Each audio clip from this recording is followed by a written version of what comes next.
Pagué el alquiler de mi hermana egoísta durante 2 años, solo para que en la cena familiar dijera con una sonrisa que yo era un fracasado. Levanté mi copa y le sonreí también, y fue entonces cuando solté la bomba, que no le daría ni un euro más. Mirando atrás, debería haberlo visto venir. Lucía siempre había sido así, incluso de niña. Tenía una habilidad especial para hacer que todo girara en torno a ella. Si me regalaban un juguete nuevo, de repente se convertía en lo único que ella quería. Si yo estaba enfermo, ella decía que se moría. Si me elogiaban por algo, ella encontraba alguna manera de quejarse de lo fácil que era todo para mí. Pero Lucía no solo era egoísta, también era lista. Nunca hacía berrinches ni exigía cosas directamente. No, ella se hacía la víctima. Tenía esa habilidad de transformar cualquier situación para que la gente sintiera lástima por ella. Nunca pedía nada de forma directa. Simplemente te hacía sentir como un monstruo si no le ofrecías ayuda. Y funcionaba. Siempre. Debería haberlo sabido. Pero era mi hermana. Así que cuando apareció un día en mi piso llorando, diciendo que estaba en problemas, le creí. Todo comenzó hace 2 años. Lucía tenía 20 y quería mudarse a Madrid para estudiar en la universidad. Nuestros padres no se oponían, pero eran realistas. Sabían que Lucía nunca había sido responsable con el dinero. Nunca había tenido un trabajo serio y cada euro que llegaba a sus manos desaparecía en cuestión de días. Le dijeron que necesitaba un plan sólido antes de que la ayudasen económicamente. Eso fue todo lo que necesitó para darle la vuelta a la historia. Unos días después, llegó a mi casa llorando desconsolada. Me dijo que nuestros padres la habían abandonado, que se negaban a ayudarla porque pensaban que era un fracaso, que no les importaba si terminaba durmiendo en la calle. Me dijo que ya había firmado un contrato de alquiler y que no tenía forma de pagarlo. Me rogó, suplicó, que la ayudara, solo por un tiempo, hasta que terminara sus estudios. Yo no era rico, pero tenía estabilidad. Y era mi hermana pequeña. Solo pensar en que pudiera quedarse sin hogar o tener que abandonar la universidad me partía el alma. Así que, sin pensarlo demasiado, le dije que sí. Empecé a enviarle 1.600 euros al mes para cubrir su alquiler, los servicios y lo que necesitara. Era una buena parte de mis ingresos, pero me convencí a mí mismo de que sería algo temporal. 6 meses, 1 año como mucho. Pero pasó 1 año. Y luego otro. Lucía nunca mencionó devolverme el dinero. Ni siquiera parecía agradecida. De hecho, cuando le preguntaba cómo iban sus estudios, se molestaba. Jamás me dio las gracias.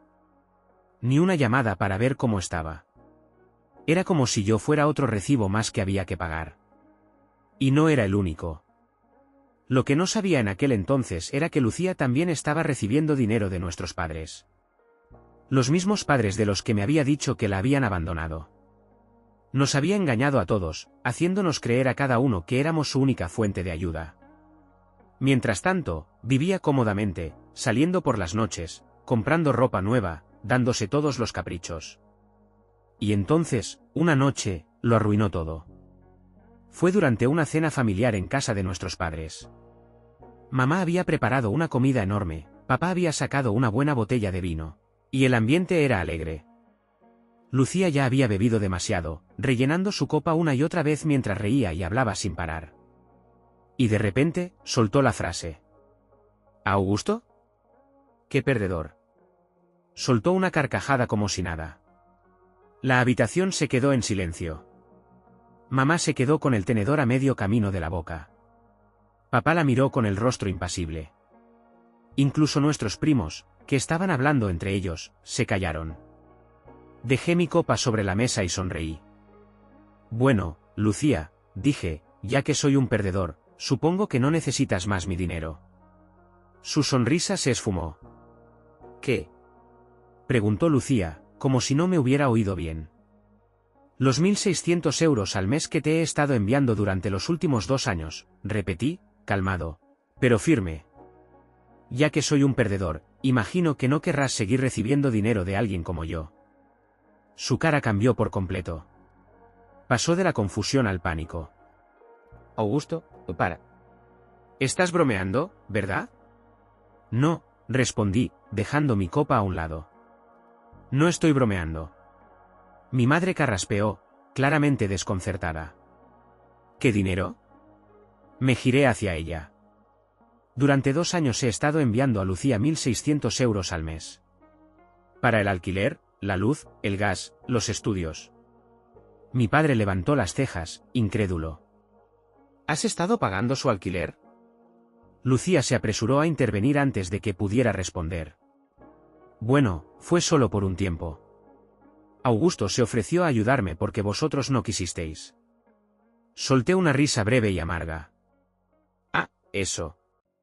Lucía me dijo que la habíais abandonado, que no queríais saber nada de ella porque pensabais que era un desastre. La mandíbula de mi madre se cayó. ¿Qué? Jamás dijimos eso. Exacto, añadió mi padre. Nosotros la ayudábamos, no con mucho porque no podemos, pero le enviábamos unos cientos de euros al mes para la comida y sus gastos. La mesa entera estaba en silencio.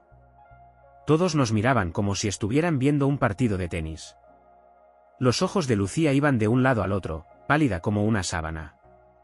A ver si lo entiendo, intervino mi primo Javier. Lucía recibía dinero tanto de Augusto como de vuestros padres, y fingía que no. Asentí con la cabeza. Y todo mientras nos hacía creer que era nuestra única ayuda.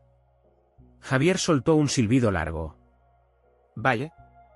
Mi madre se volvió hacia Lucía con los ojos vidriosos. ¿Eso es verdad? Lucía soltó una risa nerviosa. Por favor. ¡Qué tontería! Estáis montando un drama por nada. Me incliné hacia adelante. ¿Así que dices que no mentiste? ¿No estuviste cobrando dinero de todos mientras fingías estar en apuros? Lucía me fulminó con la mirada. No mentí. Solo dejaste que creyéramos que te manteníamos solos, terminé por ella. Su boca se cerró en una fina línea. Estaba atrapada. Ya no había más versiones que contar, ni más lágrimas que fingir. Por primera vez en mucho tiempo, su teatro se estaba viniendo abajo. Entonces mi padre intervino, con una voz calmada pero firme. Lucía, ¿cuánto has recibido de nosotros y de Augusto, en total? Lucía dudó. Jugaba con el borde de su servilleta, evitándonos la mirada. Lucía, insistió él, más serio. Ella suspiró con fastidio, como si fuera la víctima de todo aquello. No lo sé, quizás unos 2.000 euros al mes. Mi madre se tapó la boca con la mano. Mi padre parecía haber tragado una piedra. Javier, aún sin poder creerlo, dejó escapar una risa. Eso es más de lo que pago yo entre el alquiler y el coche juntos. Lucía cruzó los brazos. ¿Y qué? Lo necesitaba. ¿De verdad? Pregunté. Porque dudo que el alquiler haya sido realmente de 1.600 euros al mes, ¿verdad? El silencio fue la única respuesta.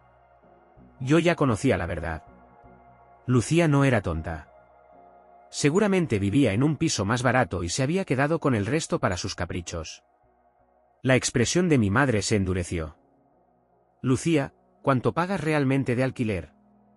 Lucía se removió en su silla. Un poco menos de eso. ¿Cuánto menos? Presionó mi padre.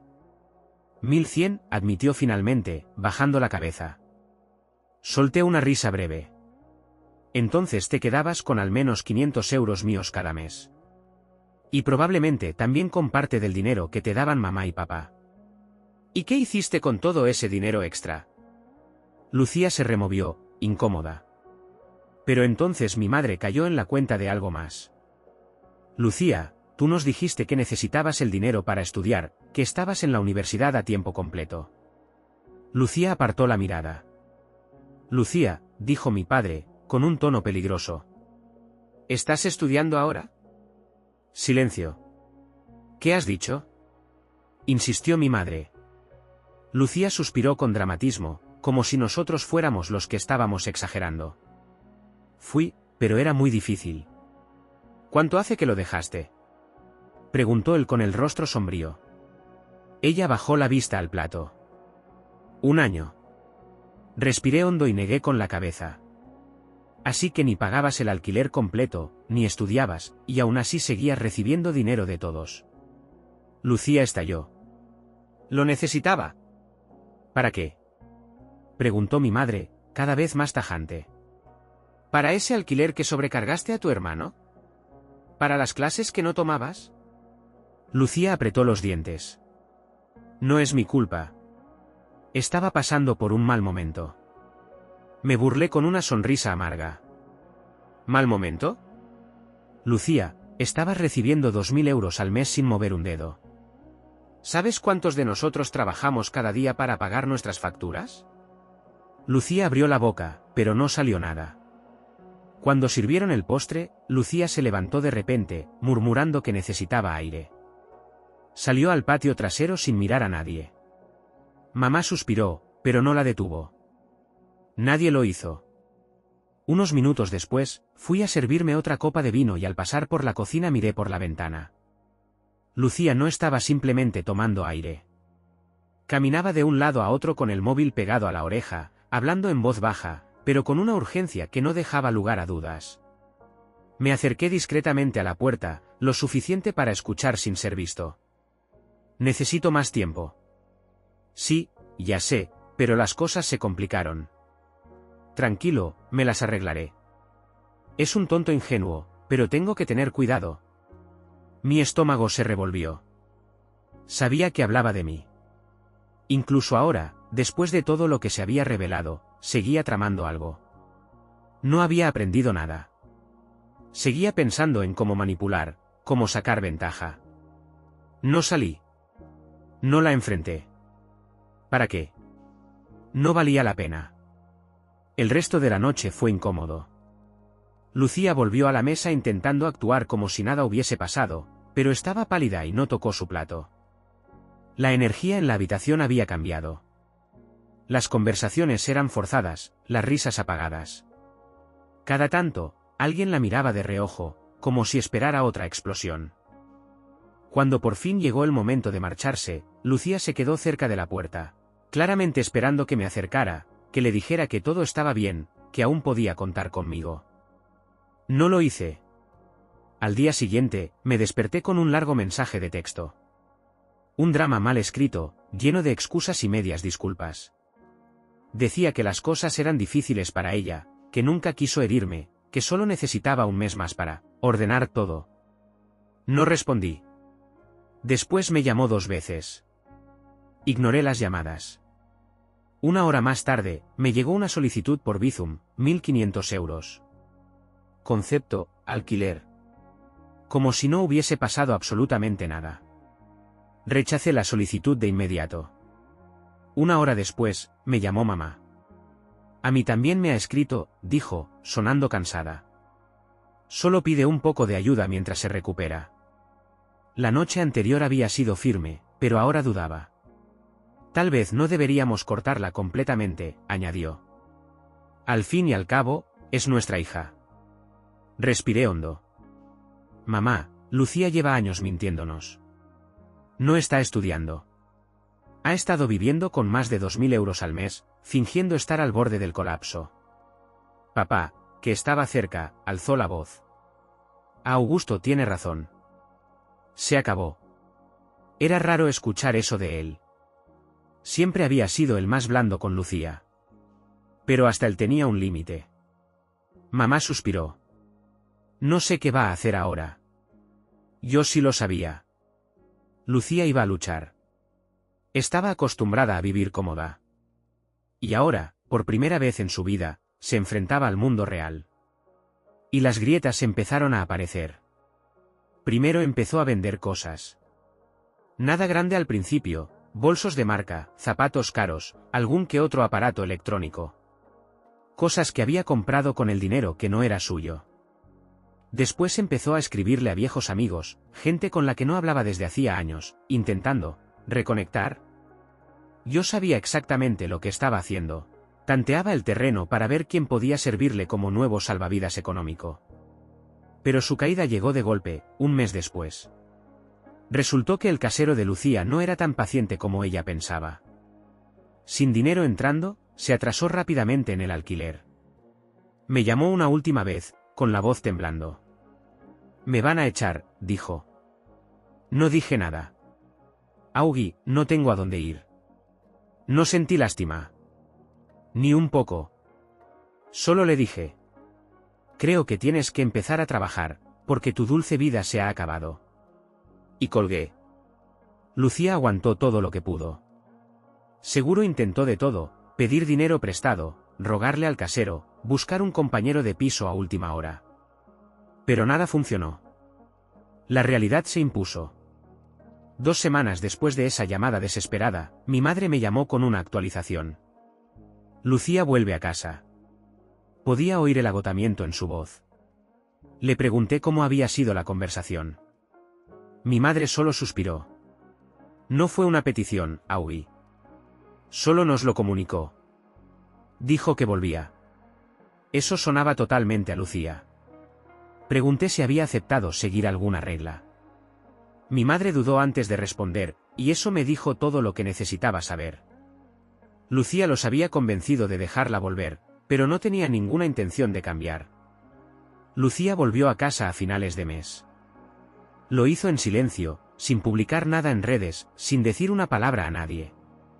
Seguramente no quería que la gente supiera que había fracasado. Pero en menos de una semana empecé a recibir mensajes de mi madre. Lucía estaba miserable. Mi padre había dejado claro que no iba a vivir allí gratis.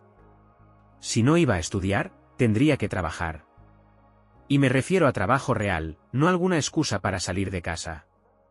Hasta que encontrara un empleo, era responsable de las tareas de la casa, lavar los platos, la ropa, limpiar los baños, cortar el césped. Lucía jamás había trabajado un solo día en su vida. Al principio protestaba, discutía, se quejaba, pero mi padre no se inmutó. Si quería techo, tendría que ganárselo. Y luego las cosas empeoraron para ella. Un día mi madre me llamó, claramente frustrada. Creo que está intentando librarse de las tareas haciéndolas mal, me susurró, como si Lucía pudiera oírla. Al parecer, Lucía intentó el viejo truco de hacer todo tan mal que nadie le volvería a pedir ayuda. Se olvidó de poner detergente en la lavadora, dejó manchas en los espejos, lavó los platos a medias. Pero mi padre no mordió el anzuelo. En lugar de dejarlo pasar, le hizo repetir cada tarea una y otra vez hasta que la hiciera bien. Está enfadada, me dijo mi madre en voz baja. Yo sonreí. A las 2 semanas de tener que fregar suelos y doblar toallas, Lucía se rompió. Salió a buscar trabajo. Fue un desastre. No tenía experiencia, ni referencias, y lo peor, una actitud horrible.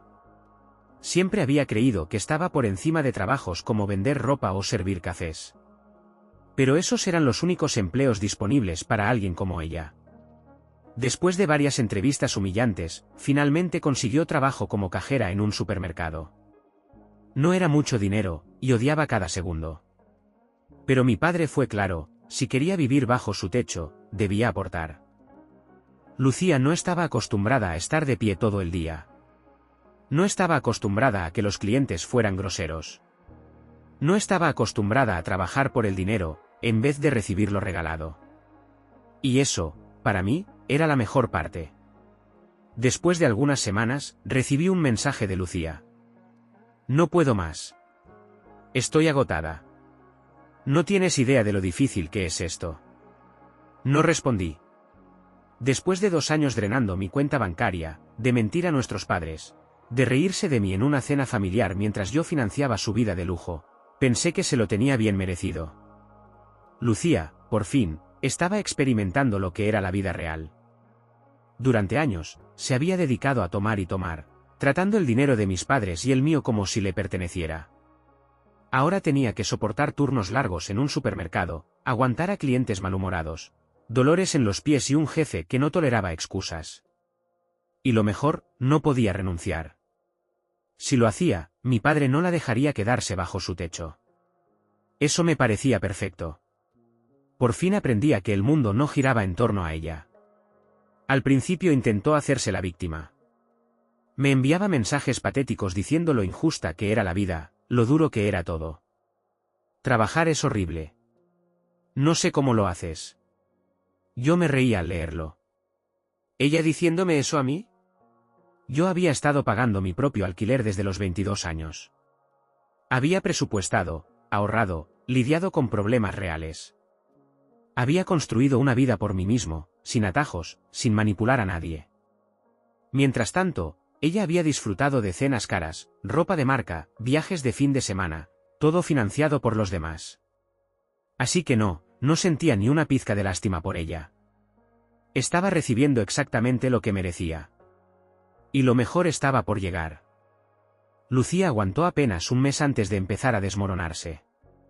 Las señales eran evidentes. Primero, su actitud. Mi madre me contaba que llegaba del trabajo furiosa, gritando por cualquier cosa, quejándose de los clientes, del jefe, de sus pies. Todo le molestaba. Mi padre, imperturbable, solo decía, bienvenida a la adultez. La segunda señal fue aún más reveladora, el pánico financiero. Lucía jamás había tenido que manejar su propio dinero. Estaba acostumbrada a recibir 2.000 euros al mes entre mis aportes y los de nuestros padres, más que suficiente para su alquiler, comida y caprichos. Pero ahora, después de impuestos, su salario no llegaba ni a 1.500. Y tenía que empezar a cubrir todos sus gastos sola. Dejó de salir a comer fuera. Nada de ropa nueva. Vigilaba cada euro. Y por primera vez en su vida, entendía lo que significaba vivir con un presupuesto ajustado. Yo lo veía como una bendición. Finalmente, llegó lo inevitable. Un día, me llamó sin previo aviso. No contesté. Luego me escribió, ¿podemos hablar? Solo necesito un pequeño favor. No respondí. Minutos después, otro mensaje, solo necesito un préstamo, por un mes. Te juro que te lo devuelvo. Sonreí. Ahí estaba, el último intento desesperado. La maniobra final. Le contesté con solo una frase. Ya has gastado 2 años de ayuda. Arréglatelas. No volvió a escribir. La siguiente vez que vi a Lucía fue en otra cena familiar, aproximadamente 2 meses después de que se mudara de nuevo a casa de nuestros padres. Lucía parecía otra persona. Nada de ropa cara, ni uñas hechas, ni bolsos de marca. Solo llevaba un conjunto sencillo y el cansancio grabado en la cara. No habló mucho durante la cena. No hubo comentarios sarcásticos, ni falsa seguridad. Solo silencio. En un momento, mi madre comentó que Lucía estaba ahorrando para independizarse. Casi me reí. Eso significaba que, por primera vez en su vida, estaba aprendiendo a manejar el dinero, porque ya no le quedaba otra opción. ¿Y sabes qué? Me pareció perfecto. No fue un acto de madurez. No fue que finalmente cambiara su corazón o entendiera el daño que hizo. Fue porque no tenía otra salida. Había quemado todos los puentes.